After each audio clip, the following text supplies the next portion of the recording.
मतदारसंघामध्ये तुमच्यापैकी 2 वाहिन्यांच्या लोकांना फोन करून बोलवले, काळे झेंडे घेऊन फोन करून बोलवले का, तर मग ते दाखवायला पाहिजे आमच्या चॅनलवर. हा धंदा तुमच्या पत्रकारांनी करता कामा नये. ज्या पत्रकारांना राजकारणात यायचं त्यांना राजकारणात यावं ना सरळ, परंतु माझ्या वाहिनीवर ते दिसलं पाहिजे काहीतरी भुजबळांच्या विरुद्ध, म्हणून त्यांना फोन करून बोलवायचे आणि निदर्शनं करायला लावायचे का. हा प्रकार होता कामा नये. हा काल प्रकार माझ्या मतदारसंघाचा. त्याच्यानंतर 25 कार्यक्रम मी माझ्या मतदारसंघात, त्यातल्या जे अर्धे मराठा समाजाचे माझे मित्र आहेत, त्यांच्या घरी त्यांच्या कार्यक्रमात मी गेलो. कुठेही काय नव्हतं, परंतु केवळ काहीतरी एक चित्र उभं करायचं आहे. त्यांना स्वतःहून करायचं असेल, जे कोण आंदोलन करणार ते करतील, पण तुम्ही त्यांना खास बोलवून हे मुद्दाम ते इव्हेंट घडवून आणण्याचं काम जे आहे इव्हेंट मॅनेजमेंटचं, हे तुम्ही करू नका. आता प्रश्न विचारा.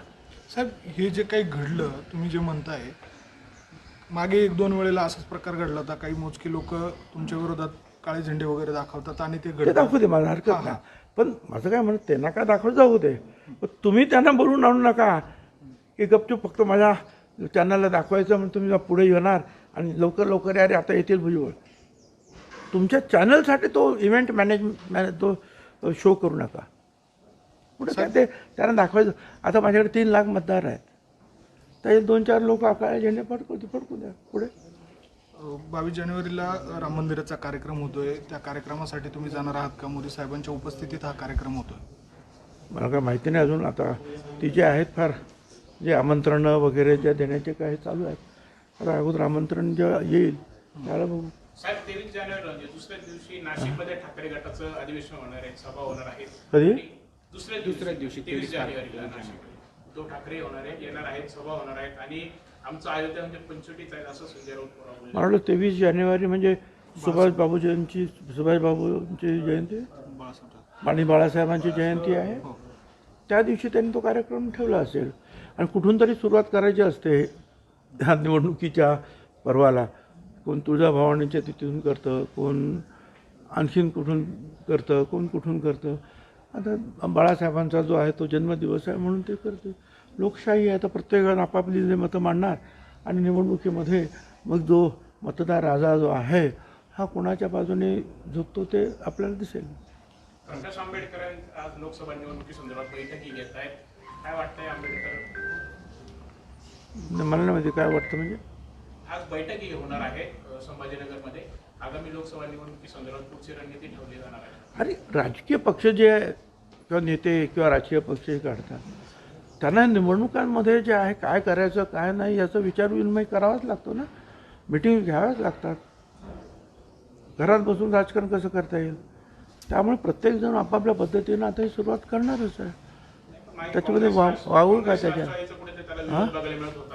काँग्रेस राष्ट्रवादीचा कुठेतरी त्यांना विरोध बघायला मिळत होता. अजूनही नाही, मला काही कल्पना नाही. आणि अशा ज्या गोष्टी असतात त्या त्यांच्या म्हणजे त्या सगळ्या काय मीडियासमोर त्या सगळ्या गोष्टी काही येत नाहीत. आतमधल्या ज्या चर्चा असतात, कोणाला बरोबर घ्यायचं, कोणाला बाजूला ठेवायचं, तर त्यांच्या चर्चा अजून सुरू असतील ना.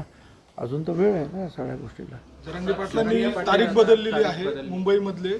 मुंबईमध्ये जे उपोषण करणार होते त्याची तारीख बदलली आणि आता पदयात्रा काढणार आहे, ट्रॅक्टर वगैरे असं सगळा तो लवाजमा घेऊन ते मुंबईला जाणार आहे. ट्रॅक्टरला परवानगी नाही दिली तर पुढं घेऊन जाऊ असं सांगितलं. आता तो जे आहे जे गव्हर्नमेंट आमचे जे काही मंत्री जातात त्यांच्यावर चर्चा करतात, ते होम डिपार्टमेंट आणि बाकीचे जे त्याच्यामध्ये काम करणारे लोक आहेत तो त्याचा विचार करतील.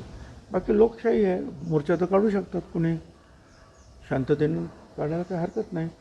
परंतु किती, कसा, कोणाला बरोबर घेऊन पुढे काय आहे हे सगळं जे आहे शासन त्या वेळेला ठरवतं, त्या वेळेला ते निर्णय घेतं. सुप्रिया सुळे अशा म्हणाल्या का भुजबळ साहेबांचं कोणी कॅबिनेटमध्ये ऐकत नाही.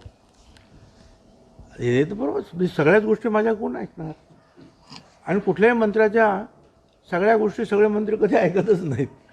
काही ना काहीतरी थोडेसे मतांतर असतातच. आणि दुसरं म्हणजे हे 3 पार्टीचं सरकार आहे आमचं.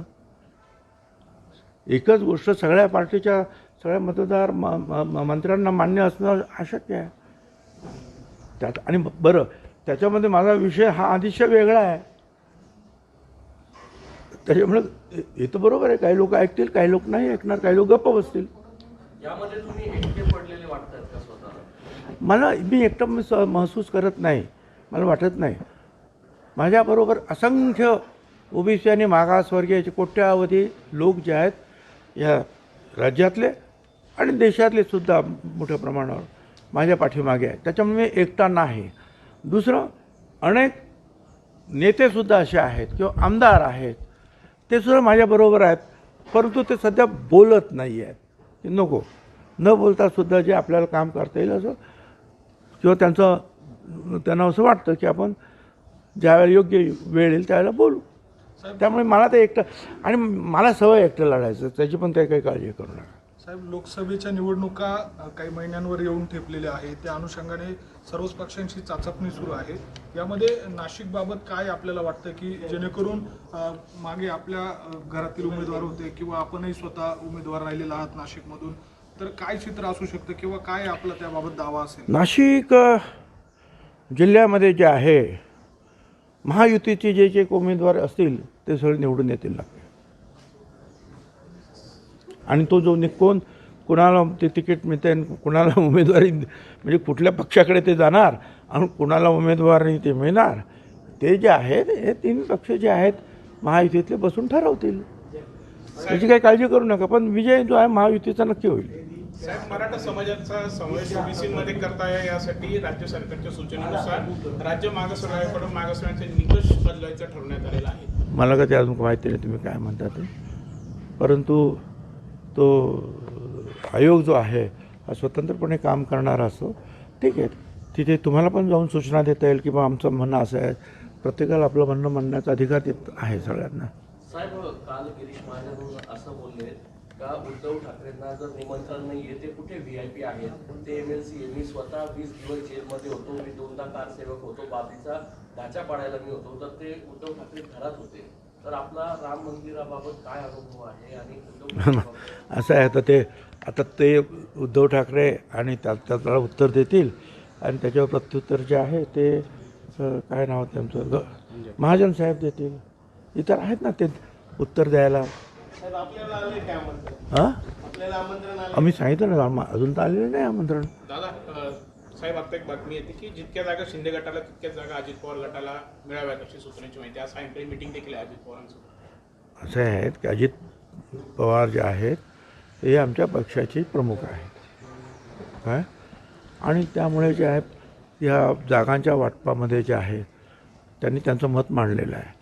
आणि जवळपास जेवढे शिंदे गटाचे आमदार आलेले आहेत तेवढेच जवळपास अजितदादा पवार गटांचे सुद्धा आमचे सुद्धा आमदार आलेले आहेत. त्यामुळे सरासर विचार करता जे आहे किंवा त्यांच्याप्रमाणेच आम्हाला पण न्याय मिळाला पाहिजे असं मत मांडलं त्याचे चुकीचं नाही, बरोबर आहे ते मत. साहेब, अजितदादा आणि अमोल कोल्हेंमध्ये सध्या जुंपलेले दिसून येते. आता अमोल कोल्हे देखील म्हटले की मी त्यांनी आव्हान दिलेत मला, तर मी ते गौरवच मानतो. ठीक आहे, आता असं आहे की निवडणुका जवळ आले की आव्हान प्रत्याव्हान होणारच, परंतु तिथला निकाल काय आहे तो सर्वसाधारणपणे लक्षात येतो आमच्या.